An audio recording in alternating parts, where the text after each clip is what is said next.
요즘 많은 사람들이 은퇴하고 나이가 들면 귀촌한다, 낙향한다고 합니다. 대자연에 대한 동경과 로망이 있습니다. 그런데 그렇게 꿈꾸는 시골 자연으로 실제로 이제 가지를 못합니다. 귀촌을 원하지만 한 30% 정도만 간다고 합니다. 원하는 사람의. 왜냐하면 편의점, 약국, 마트가 10분 거리 내에 없기 때문이라고 합니다. 요즘은 또 로켓 배송이 안 되기 때문에 라고도 하고 있습니다. 이 가까이 있다는 것은 굉장히 큰 혜택입니다. 오늘 말씀은 저 하늘에 계신 하나님께서 하나님의 백성들 안에 가까이 거하시는 성막 제작입니다. 하나님 나라의 모든 축복과 비밀을 가까운 곳에서 베푸시고자 하십니다. 네, PPT 올려주시죠. 네, 출애굽기의 세 장면이 홍해 도하, 시내산 언약, 그리고 세 번째 장면, 성막 만들기 이제 시작되었습니다. 25장에서 40장까지가 성막 개시와 제작을 기록합니다. 압도적으로 긴 길이입니다. 레위기 전체가 또 성막 안에서 이루어지는 제사 제도이기 때문에 성막에 대한 기록은 정말 엄청나게 거대한 분량입니다. 그런데 이 부분은 우리가 설교도 잘 듣기가 어렵고 이제 성경 공부도 잘 하지 않습니다. 막 5장씩 한 강의 해가지고 이걸 성경을 공부하는지 뭐 하는지 그냥 막 빨리빨리 넘어가 버려요. 네. 그러니까 이제 일단 뭐가 뭔지 이해가 어렵고요. 지루하기 때문입니다. 그런데 이제 이런 부분을 우리가 성경에서 단단한 음식이라고 합니다. 다윗이 물맷돌 던지는 거 이거 이제 연한 음식, 맛있는 음식이고 단단한 음식. 이런 부분까지 이해를 하면 이제 수준 높은 신자가 되고 영적으로 전문가가 될 수 있습니다. 이 컴퓨터는 사실 이제 아이들도 조작을 할 수 있잖아요. 근데 컴퓨터 내부 구조를 보면은 우와! 저게 뭐지? 이제 이런데 추재원 목사님 잘 아시죠? 이준규 목사님. 저거 뭘 꽂고 빼면 뭐가 되는지 알아요. 그래서 업그레이드도 하고 고칠 수도 있죠. 이게 이제 항공기 계기판인데 요거를 읽을 줄 알면 이제 비행기를 몰 수 있습니다. 이게 이제 원자력 발전소 제어판인데 그 근무하는 사람들은 저 수천 개 이게 뭐가 뭔지 다 알잖아요. 뭘 누르고 뭘 빼고 뭘 해야 되는지 다 알아요.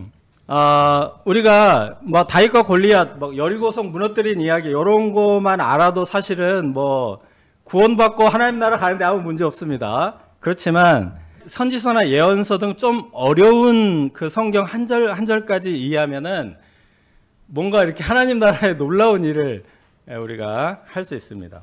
자, 오늘 말씀은 성막 재료와 성막 내부 성소 지성소의 기물들을 설계도를 소개합니다. 첫째, 재료입니다. 기쁜 마음으로 내는 자 1절에서 9절입니다. 네, 성막 지을 재료를 구하기 위해서 이스라엘 자손들이 예물을 드리게 하십니다.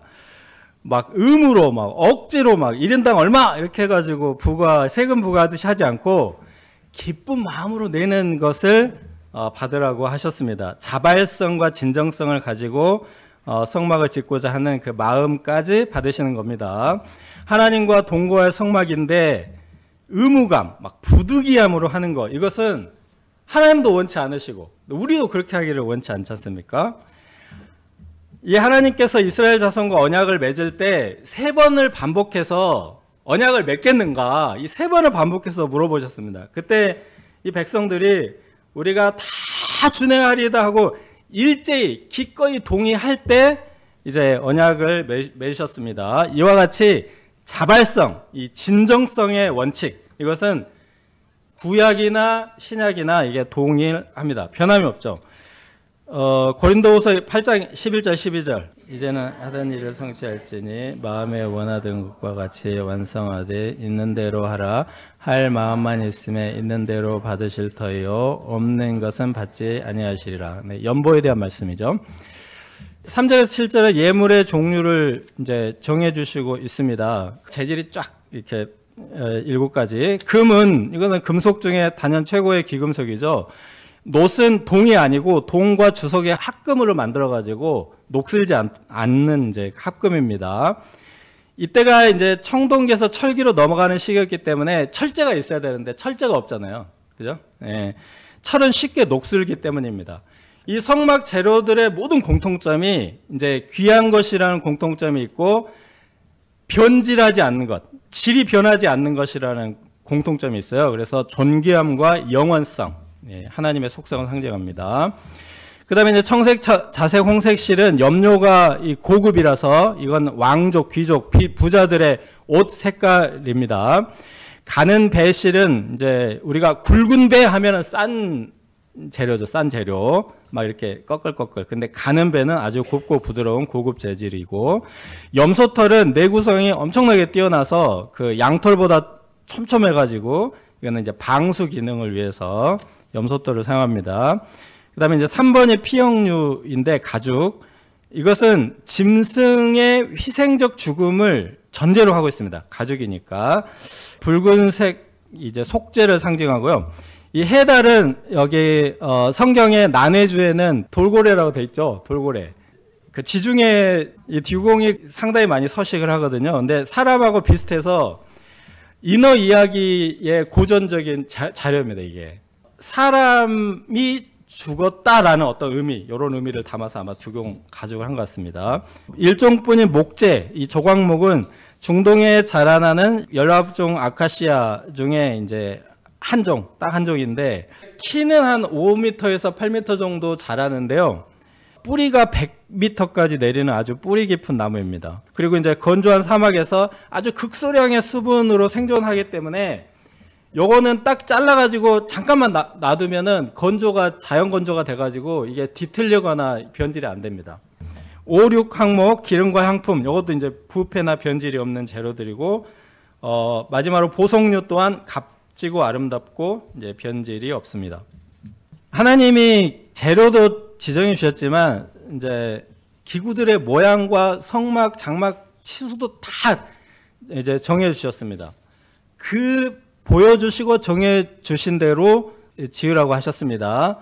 모세는 이런 것들을 엄청 많이 봤습니다. 애굽에 40년 살았고 미디안에 40년 살았기 때문에 그 수많은 이방 신전들을 보았고 그 속에 우상들 좀 많습니까? 엄청 많거든요. 이렇게 봤는데 크고 화려한 그런 것들 아니라 하나님께서 보여주시는 모양과 치수대로 만들라고 하신 것입니다. 여호와의 성막은 이방 신전과 비교, 모방, 경쟁하지 않습니다. 하나님의 계시와 가르친 대로 짓습니다. 이것이 하나님의 성품과 하나님 나라의 비밀을 담고 있기 때문입니다. 내용과 의미를 잘 살려서 짓는 것이 이제 가장 중요합니다. 둘째, 증거 교회와 속죄소입니다. 10절에서 22절. 구약의 단위인데 이제 성인의 팔로 재는 길이입니다. 이제 옛날에는 자가 없었기 때문에 있긴 있었는데 그게 막 흔하지 않기 때문에 작업자들이 손가락, 손바닥, 뼘, 팔 이런 걸 다 자처럼 사용하는 거예요. 이 중에 규빗은 손끝에서부터 팔꿈치까지 이제 45cm, 18인치 정도의 길이입니다. 성막 이야기에서 이 길이 환산 때문에 골치가 좀 아프죠. 그래서 현대어 성경으로 읽으면은 113cm, 68cm, 68cm 이렇게 되어 있기 때문에 현대어 성경으로 읽으면은 금방 딱 이해가 갑니다. 그래서 이제 제사장 4사람이 짊어지도록 고리에 채를 딱 꿰어 놓도록 했습니다. 조각목으로 형태를 만들고 얇은 금박으로 이제 도금을 했는데 꿀이나 송진을 발라가지고 이걸 툭툭툭툭 쳐서 이제 한 겁니다. 네, 16절을 보시면 이 속에 증거판을 넣어라. 네. 십계명이 새겨진 돌판 2개, 그 증거판을 넣어라. 그래서 증거판을 넣는다고 할 때 그래서 증거궤라고 하고요. 증거판이 언약의 상징이기 때문에 언약궤 같은 말입니다. 그리고 이 언약의 내용이 뭐죠? 법. 그래서 법궤. 그래서 증거궤, 언약궤, 법궤가 다 똑같은 것을 가르치는 말입니다. 17절에서 20절은 증거궤의 그 덮개를 하는 이제 만드는 설계도입니다. 이 덮개는 그냥 덮개가 아닙니다. 17절을 보시면 순금으로 속죄소를 만들어라 이렇게 되어 있습니다. 이곳에 이제 속죄의 피가 뿌려지는 장소 속죄소입니다. 덮개인 속죄소가 순금인데요. 여기다가 양 끝에 날개를 높이 편 그룹 세라핌 세라핌을 한자로 번역했다 한글로 번역하니까 그룹이 돼버렸어요. 이게 세라핌입니다. 그러니까 천사. 이것을 이제 속죄소와 한 덩이가 되게 두드려서 만들어라. 이건 단조를 의미합니다. 아주 굉장히 고도의 기술, 금세공 기술이죠. 이 두 그룹이 천사가 속죄소 위로 이제 시선을 향하게 해서 속죄소에 피가 뿌려지는 것을 확인하는 증인 역할을 합니다. 속죄소 위에서 하나님께서 만나 주신다고 하십니다. 이곳에서 모세나 대제사장이 대면하여 그 이스라엘 자손들에게 하실 말씀을 일러 주십니다. 이곳에 하나님이 앉아 계셔서 속죄의 은혜를 베푸신다고 해서 난회주에 보면 뭐라고 돼 있죠? 시은좌라고 또 돼 있죠. 난회주에. 증거기 안에 그 십계명 돌판이 들어가 있고 그 위에 속죄소가 덮여 있고 거기서 하나님을 만날 수 있습니다. 이곳에서 하나님을 만나려면은 하나님의 뜻을 헤아리고 말씀을 들으려면은 속죄의 피를 반드시 뿌려야 합니다. 하나님의 계명의 말씀 앞에 나갈 때 우리가 그 앞에 죄와 허물이 있을 수밖에 없기 때문이죠. 하나님과 만나기 위해서 회개와 속죄가 먼저 이루어진 후에 하나님의 말씀이 들려옵니다. 성막 기물 중에서 가장 중요한 기물은 무엇입니까? 가격으로 치면 이제 금 등단이 비싼데 가치로는 이 증거궤입니다. 이제 성막이라는 집 자체가 사실은 증거판 보관소 아닙니까? 예. 그래서 성막 다른 모든 기물들은 수레로 옮기거든요. 무거우니까. 막 40년 동안 어떻게 들고 다니냐고 수레로 옮겨요. 근데 증거궤만 옮길 때 수레로 옮기면 안 되고 제사장들이 4명이서 무조건 매야 됩니다. 무조건. 길이 막 험하고 거칠어도 매야 되고 막 힘들면 바꿔서 매고 타협이 없습니다. 그리고 이제 이 성막이 광야 유랑 시기에만 성막이고 가나안 정착 시기가 되면 솔로몬 성전으로 바뀌잖아요. 그때는 이 성막에 있는 모든 기물들이 다 바뀌어요. 10배 크기로 개수도 10개씩 막 다 바뀌거든요. 언약궤만 그대로 성전으로 그대로 들어가요. 이 모양 이 그대로. 그래서 하나님의 말씀은 융통성이 허용이 되지 않습니다. 오늘 우리가 묵상하는 이 출애굽기 25장 이 말씀도 3,500년 전에 모세가 시내산 꼭대기에서 들었던 그 말씀이 지금 여기에 있습니다. 우리가 이 하나님의 말씀 앞에 정결한 마음으로 겸손하게 나아가서 귀 기울여 듣고 하나님을 만날 수 있기를 기도합니다. 셋째, 진설병을 두는 상입니다. 23절에서 30절. 하나님 앞에 진열하는 빵, 이게 이제 진설병인데, 그 영어로 보면 쇼 브레드라고 나와 있죠. 12지파의 숫자들을 이제 12개의 진설병을 올려드리는 상을 이제 제작합니다. 조각목으로 이제 길이 90, 넓이 45, 높이 68cm로 제작해서 금박을 입히고 채를 만들어서 이것도 이제 이동이 쉽게 만든 겁니다. 여기에는 이제 특별히 손바닥 넓이만한 순금 보호턱을 만들어요. 이것은 하나님의 손으로 진설병을 이렇게 쭉 소중하게 받치는 것처럼 손바닥 넓이로 딱 만드는 겁니다. 그리고 태를 두르라고 했는데 이 태를 보면은 영어 성경 중에 KJV나 AV, ASV 이 성경들을 보면은 크라운이라고 되어 있습니다. 그러니까 왕관을 상징하는 태인 거예요. 왕관이 이렇게 덮어 쓰는 것도 있지만 막 왕이 전쟁하러 나갈 때 이따만한 거 쓰고 나가지 않고 태만 쓰잖아요. 그런 크라운을 얘기하는 겁니다. 네, 그래서 왕과 같이 존귀한 자의 음식이다. 이런 의미입니다. 이 상 높이가 얼마죠? 68cm. 앉아서 먹기에는 너무 높아요. 우리가 바닥에 앉아서 먹는 상이 30cm 내외거든요. 그러면 바닥에 앉아서 딱 먹기 딱 좋아요. 우리가 식당에 가면 75cm입니다. 그 식탁 높이가. 저거는 애매해 높이가. 그래서 이제 두 가지 해석이 있는데 하나는 무릎 꿇고 서서 먹는다. 하나님 앞에 경건하게 먹는다는 의미인가? 요 해석이 하나 있고 또 하나는 제사장들이 이 떡이 엄청나게 무겁거든요. 이게 54kg예요, 총. 놓고 뺄 때 제사장들이 이제 허리 안 다치도록. 그래서 섬기는 종에 대한 배려다. 근데 딱 그래도 괜찮거든요. 그게 하기에 딱 좋아요, 높이가. 그래서 어느 쪽인 것 같습니까?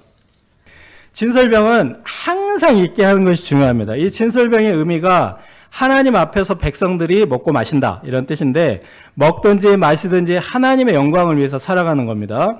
또한 이스라엘 12지파가 한 상에서 먹는다. 이 공동 운명체이고 밥상 공동체, 사랑 공동체라는 것입니다. 레위기에 보면 이제 이 진설병 한 개의 무게가 4.5kg. 무지무지하게 무거운 초대형 빵이거든요.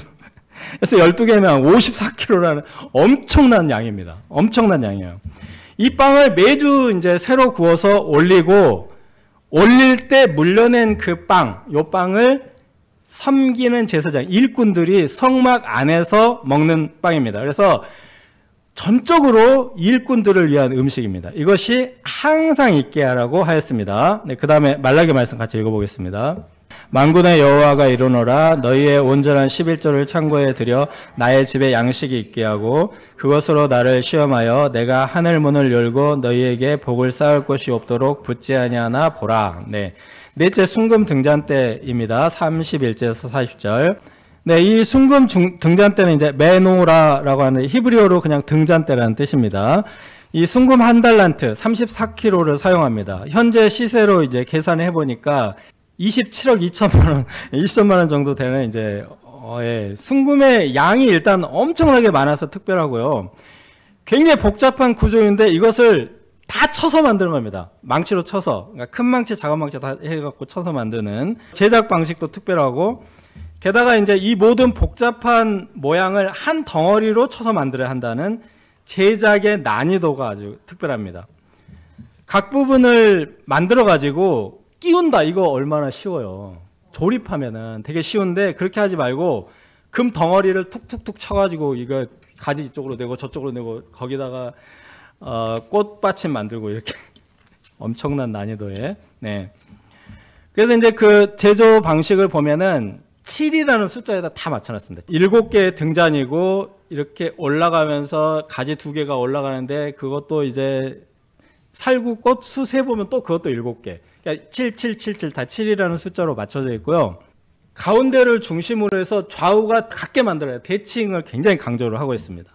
좌로 3개, 우로 3개. 그래서 좌로나 우로나 치우치지 말라. 이런 이제 의미가 있습니다. 하여튼 그래야 빛이 된다고요. 그리고 가장 중요한 것이 연결이라는 단어입니다. 연결. 이제 35절에서 37절. 망치로 막 치고 떠쳐서 도대체 얼마나 많이 쳐야 될까요? 그리고 이렇게 느리고 저렇게 느리고 해서 구성 요소가 한 덩어리로 연결되게 하였습니다. 네, 이것은 이제 성도들의 연합을 의미합니다. 성도들이 서로 분리되지 않고 분열되지 않고 하나가 될 때 7개의 불이 앞을 비춘다라는 뜻입니다.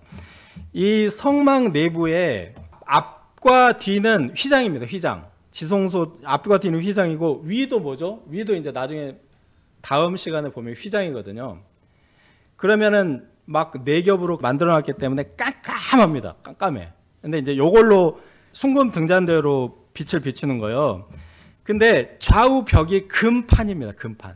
요거 7개를 켜놓으면 그림자가 없게 이제 박습니다. 내부가 서로 막 반사를 해가지고. 예. 순금 등잔대는 항상 교회의 상징으로 이제 표현이 되어 있습니다. 신약까지 요한계시록을 보면은 에베소 7교회를 순금 등잔대에 비유를 했습니다. 또 마침 에베소 7개 교회들이 위치가 이렇게 돼 있어가지고 점점점해서 금 등잔대처럼 돼 있어요. 우연히도. 예수님은 제자들에게 너희는 세상의 소금이라, 너희는 세상의 빛이라 이제 선언하셨습니다. 성도들이 연합할 때 복음과 진리로 세상을 비출 수 있습니다. 이 연합이란 조립하여서 막 끼워 맞춘 것처럼 물리적, 형식적 그런 결합이 아닙니다. 예수님의 십자가 사랑으로 완전히 한 사람 한 사람 다 녹아가지고 한 덩어리가 되는 화학적 결합입니다. 자, 오늘 말씀을 통해서 그 성막 내부 기물들의 의미와 기능 좀 알아봤습니다. 이 성막의 이제 그 재료와 모양으로 볼 때 이 성막의 별명 중 하나가 영광의 집. 아주 영화로운 집입니다. 우리가 신앙생활이랑 우리가 이 성막의 일부가 되어서 양식이 되고 빛이 되는 것입니다. 정말 아름답고 영화롭지 않습니까? 우리가 이제 귀금속으로 자신을 꾸미는 것도 멋있고 품위가 있지만 하나님께 예물을 드려 신앙을 가꾸고 교회를 세우는 것은 영광에 이르는 길입니다. 기쁜 마음으로 하나님의 성막 세우기에 동참할 수 있기를 기도합니다.